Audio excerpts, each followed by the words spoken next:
अरे कपड़े धूप में किससे पूछकर सुखा रहे हो? तुम्हारे बाप की धूप है क्या? धूप चोर कहीं के, शर्म नहीं आती? गरीब मुल्क को नुकसान पहुंचा रहे हो, हुकूमत को लूट रहे हो।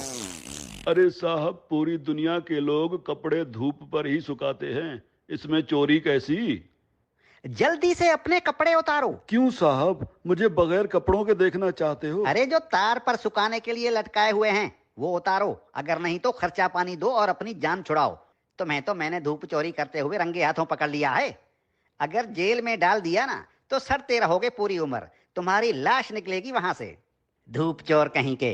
अरे साहब, चोरी कैसी? अरे धूप पर हुकूमत ने टैक्स लगा दिया है, अब धूप पर कपड़े सुखाने का बिल आएगा। हाँ, लेकिन साहब हमने तो सुना है कि हुकूमत ने सोलर सिस्टम पर टैक्स लगाया है। अरे सोलर सिस्टम क्या पानी पर चलता है? नहीं साहब, सोलर सिस्टम तो धूप पर ही चलता है। तो टैक्स किस पर लगा? साहब सोलर सिस्टम पर। अरे धूप पर लगा ना, मुझे पागल समझ रखा है क्या? धूप चोर कहीं के। धूप को सरकार ने अपनी तहवील में ले लिया है, खबरदार जो मुफ्त में धूप इस्तेमाल की। अब सोच क्या रहे हो? उतारो कपड़े। साहब मैं सोच ये रहा हूँ कि कैसे कैसे टैक्स लगा रही है हुकूमत हम आवाम पर। रेडियो हमारे बाप दादा सुनते थे और उसका टैक्स अब हम अदा कर रहे हैं। पीटीवी हम देखते नहीं, उसका टैक्स भी देना पड़ता है। बिजली का मीटर अपने पैसों से खरीदा और लगाया अपने घर की दीवार पर, लेकिन उसका किराया टैक्स की सूरत में देना पड़ता है। बिजली आने का टैक्स, बिजली जाने का टैक्स। अरे साहब, हम कौन कौन से टैक्स अदा करें? और जो IMF का कर्जा लेकर खा गए हो वो कर्जा कौन उतारेगा? अभी तो सांस लेने पर भी टैक्स लगेगा। मुफ्त में ऑक्सीजन गैस इस्तेमाल कर रहे हो, अपने बाप का माल समझ रखा है क्या? तुम लोगों पर तो ऑक्सीजन गैस की चोरी का केस भी बन सकता है, सीधे जेल के अंदर जाओगे। अरे साहब, ये क्या बात हुई? जुबान लड़ाते हो कानून से। अरे कानून साहब, लेकिन कल को अगर हुकूमत कहेगी कि आसमान पर बादल आ गए हैं, उसका टैक्स दो, बारिश हो रही है, उसका टैक्स दो, तो हम अब क्या बादलों और बारिशों का टैक्स भी तो देंगे? बादल और बारिश तुम्हारे बाप के हैं क्या?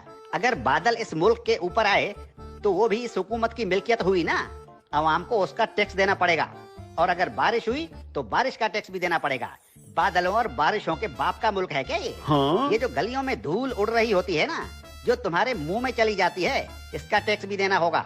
मिट्टी मुफ्त की नहीं है, 76 सालों से मुफ्त खाए जा रहे हो। उतारो अपने कपड़े, धूप को मुफ्त का माल समझ रखा है। याद रखो, जो भी धूप का टैक्स नहीं देगा उसके घर के ऊपर सूरज निकलना बंद हो जाएगा। और हाँ, ये जो बिजली की तारों पर परिंदे बैठते हैं ना, उन्हें भी बता दो कि बिजली के तारों पर अगर बैठे तो उसका टैक्स देना होगा। सरकार परिंदों को बिजली के तारों पर बैठने का बिल भेजेगी। हाँ? टट्टी करने कितने बार जाते हो? बस एक बार जाता हूँ, और अगर पेट खराब हो तो कभी कभी 3-4 बार भी जाना पड़ता है। अपना पेट किसी अच्छे मिस्त्री से बनवा लो। अगर दिन में टट्टी एक बार से ज्यादा आई तो उस पर भी टैक्स लगेगा। हाँ, एक बार टट्टी करने पर पेशाब मुफ्त कर सकते हो। ठीक है कानून साहब, लेकिन पाद और फूसी का भी बता दीजिए। पाद और फूसी गिन गिन के मारा करो, अगर मिकदार ज्यादा हुई तो टैक्स लगेगा। धूप चोर कहीं के, तुम जैसे लोगों ने मुल्क को लूट लूट कर भिखारी बना दिया है। अब ये मुल्क मजीद नुकसान बर्दाश्त नहीं कर सकता। हर चीज को अपने बाप का माल समझ रखा है।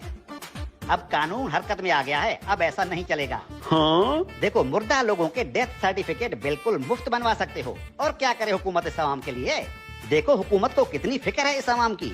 अरे हुक्मरान मुल्क की सड़कें बंद करवा कर 100 बड़ी और दुनिया की महंगी तरीन गाड़ियों की कतारें बनाकर दिन रात मगरिब से मशरिक और शुमाल से जुनूब के चक्कर लगा रहे होते हैं। किसके लिए? आप आवाम के लिए। तंदूर पर रोटियां लगवा रहे हैं। इतनी फिक्र है हुकूमत को इस आवाम की। इस हुकूमत के किस किस भलाई से मुंह फेरोगे साले धूप चोरो?